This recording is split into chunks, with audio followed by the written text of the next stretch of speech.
Please subscribe to help you and your motorcycle perform better. Because we're street biased, this is our list. Now some of you are already screaming at the screen going, this is bull. My name is Dave Moss. For over 20 years now, I've been helping riders maximize the performance and life of the tires on their motorcycles. This is Contact Patch. Welcome to the tire test. Here's a preview.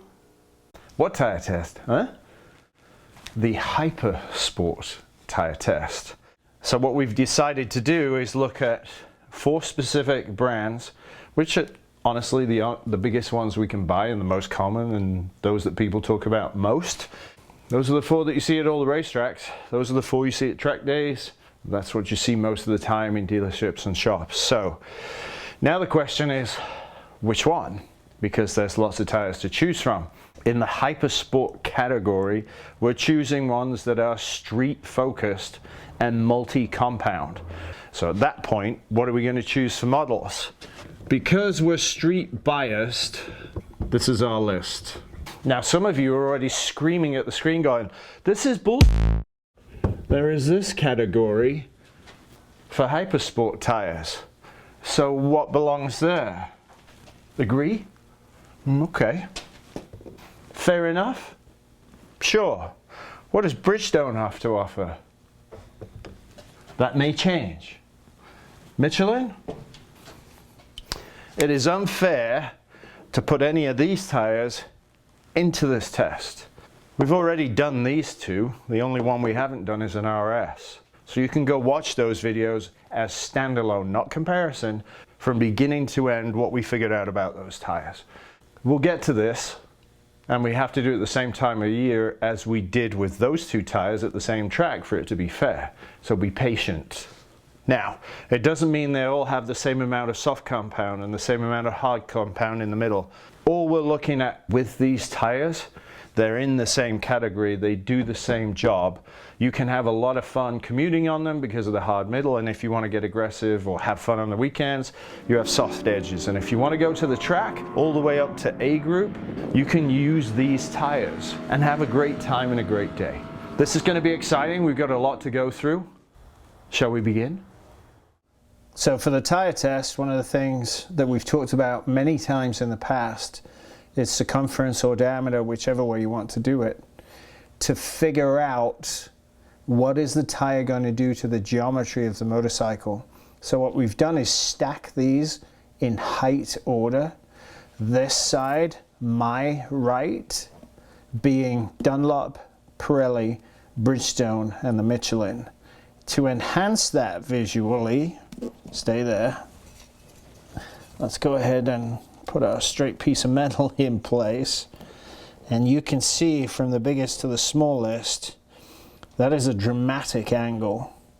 Now mathematically we've got something else we're going to do to work that out to see what the differences are. Also you can go ahead and obviously measure it yourself with a soft tape measure, or you can check the manufacturer's website to see if they post physical circumference numbers, usually in millimeters or centimeters. At that point, the question to ask the manufacturer, is that from the mold or is that on the tire and inflated for the real circumference number? Now obviously depending on the geometry setup of your motorcycle, especially if it's all stock, any of these tires could dramatically help your motorcycle or severely hinder it, especially with the circumference difference that we're seeing here. So for example, if your bike won't turn now and you put the Q3 on it, then it won't turn.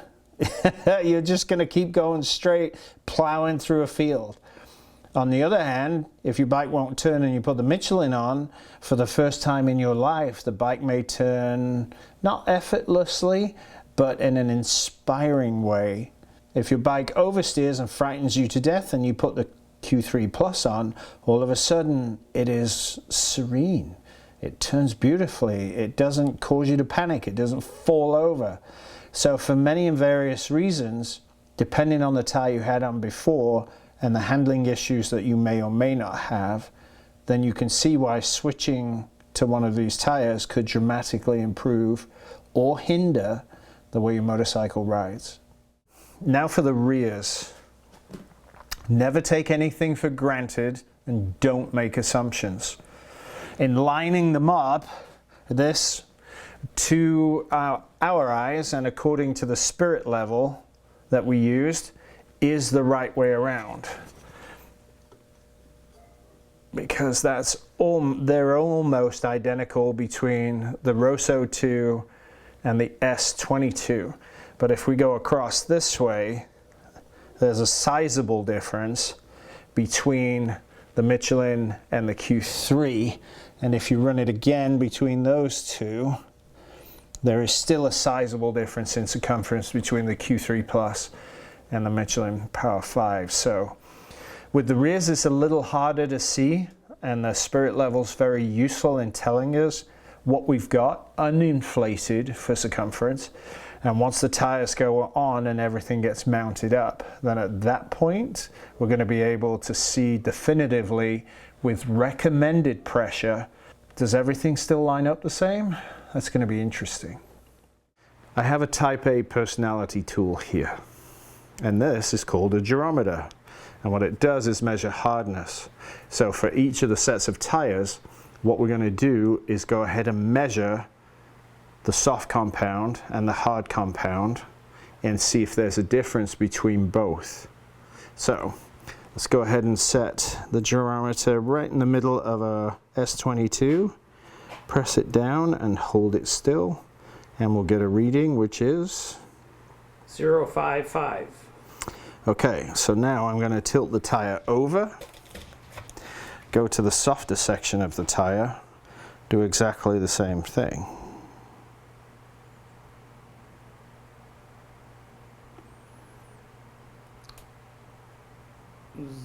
.049. Okay, so the lower the number, the softer the rubber. Now let's go with the rear tire. Because we're not judgmental, we will see what our number is. That's seated.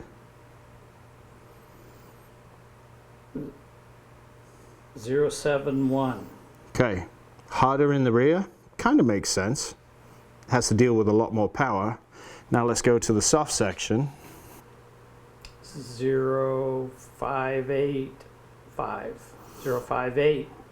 Okay, so the soft section using the gerometer is just a little bit harder than the middle of the front tire.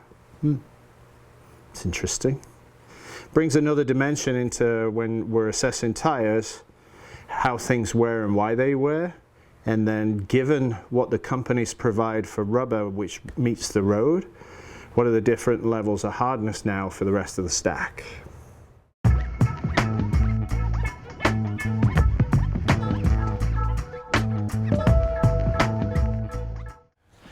Pretty new. 7th week of 2010. Brand new. Ready for use. Are you brave enough? Let's see what the gerometer says. First, Holding steady at 77. Oh, 76.5. Okay. 76, 77. Yeah. I believe this is a single compound tire, but just for giggles. 66, 65.5, 66. So 66 was the soft to center of some of the tires we tested that were 2020. But does that inspire you to mount this tire from the 7th week of 2010 and go see if it will strafe an apex on a cold winter's morning in the UK, perhaps? I know I wouldn't. Interesting that a tire that's never been used, that is that old, is still relatively soft on the gerometer reading. Do you want it? Please email OTT Williams. Thank you. So next thing we want to look at, well, I want to look at here, is carcass. Come on, buckle. So that doesn't want to take any stress at all. Good grief. And it's just beginning to flare on the bottom. That's as solid as a rock. Definitely squishy. Next data point for the nerdy people or the geeky people, or those who are just genuinely interested, is what is the actual diameter of the tire uninflated. So we passed the recent trigonometry SAT exam to figure out how to do this properly, none of which we're going to bore you with in the details of the mathematics.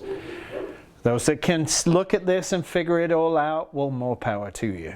So in having the two blocks sitting correctly, having this set correctly with our angles, this will give us from inside to inside a measurement in millimeters for the diameter of every front tire and every rear tire.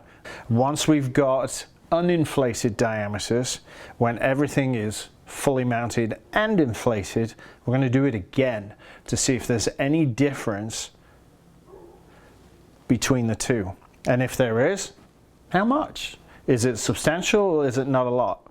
So this is also very interesting to see if there's a difference based on a soft carcass tire, which is super soft like the Michelin, versus the Q3 Plus, which is really robust and solid.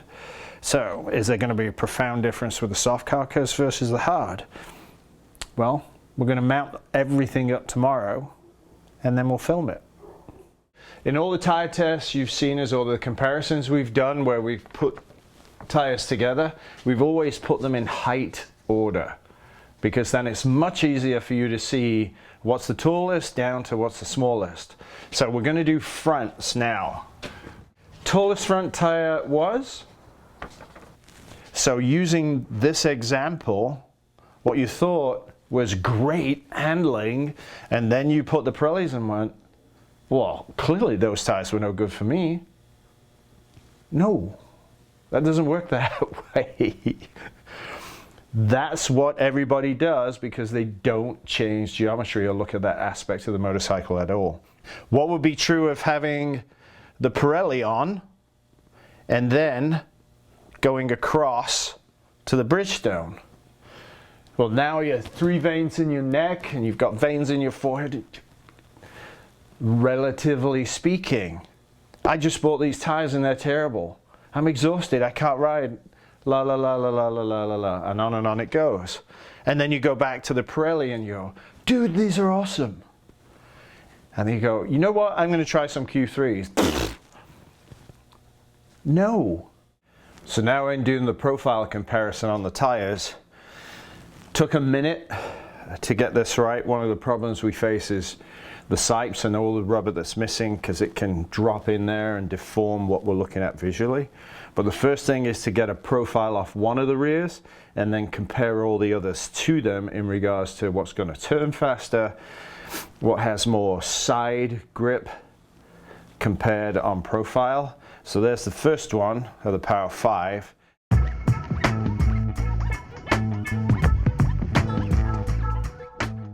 Catch the full video at davemosstuning.com.